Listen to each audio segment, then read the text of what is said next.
Continuing on reductionism. You might want to watch my first video if you didn't.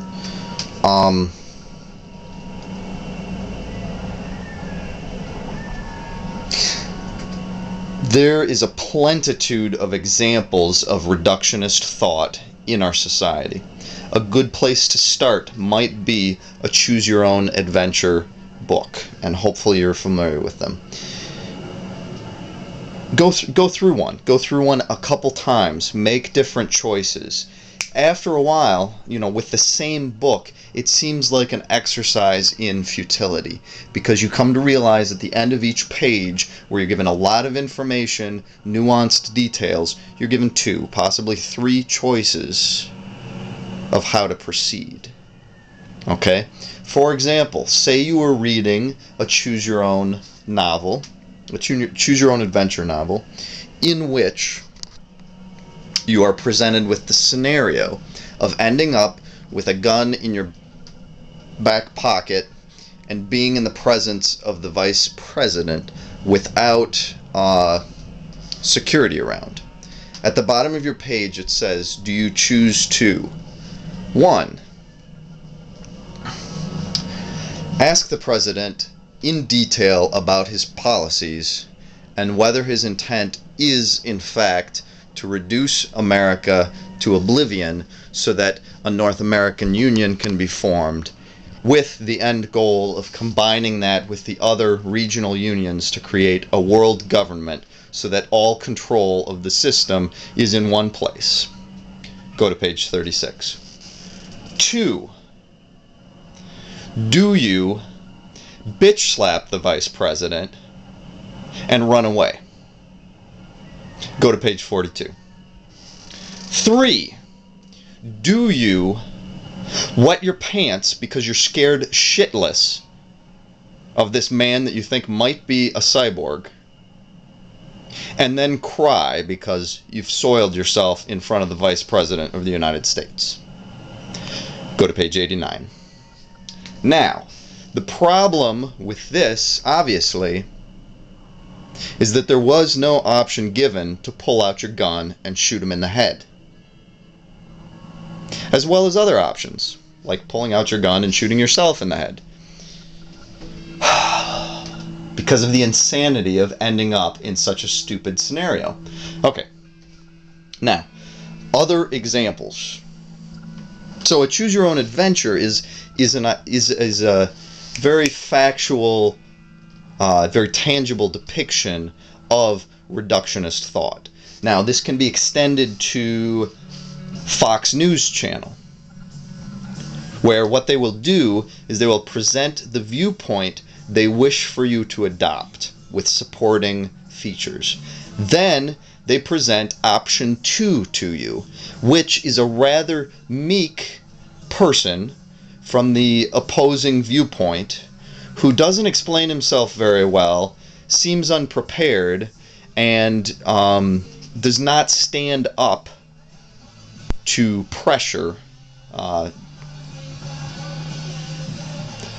the idea here is not only that they're leaning you towards the viewpoint they wish for you to adopt, but the other viewpoint they're presenting is not necessarily a depiction of the entirety of the scenario. There could be a third option. There could be 8 different ways to react to what they're speaking of, other solutions, better solutions, which they're not even presenting. So unless there's rigor in your questioning, in your thought process, you've been provided with a very limited set of choices which prevent you from necessarily doing or deciding on the best and most realistic, based in reality answer.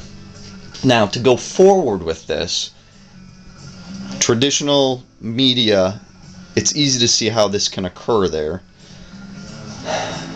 Games, the choose-your-own-adventure can be extended to games of all sorts, including role-playing games, which is a little bit further out there. It seems that there's lots and lots of choices, but at the same time, you're still reducing. Okay. To move on. Facebook and MySpace. Now, these are social networking sites that reduce the individual and relationships between individuals into very simple structures that can be understood. You and I are friends, which means I can post images, sometimes video and sounds, on your page, tying us together through images and video and text.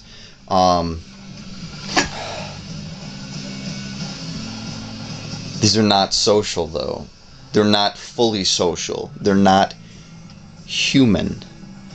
It's a reduced form of social interaction that limits potential, creativity, etc. I'm gonna check time. Alright, pushing it again. Now, this can also easily extend into the political sphere. Red versus blue. If you've been watching my videos, you know this theme, and there's more I want to say about it, but we'll get into that later. Red versus blue is a reductionist viewpoint that limits the representation of citizenry into two camps.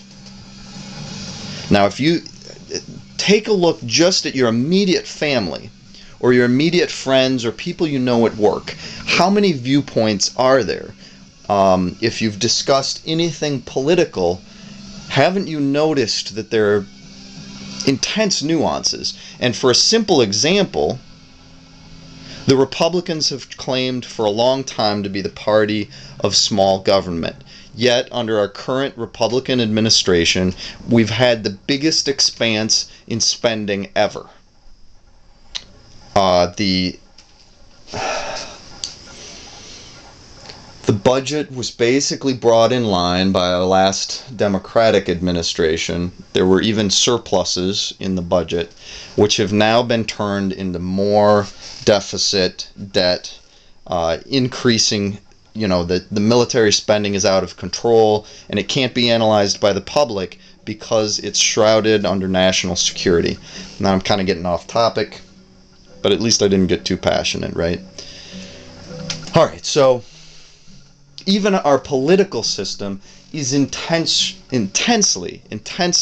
reductionist in the way it views the world and what's going on in the world. I don't know about you, but I'm human. I'm incredibly... Okay, that sounds very egotistical. I'm complex. You are complex. I don't think you or I can be reduced to simply red versus blue, black versus white, etc. It's not that simple.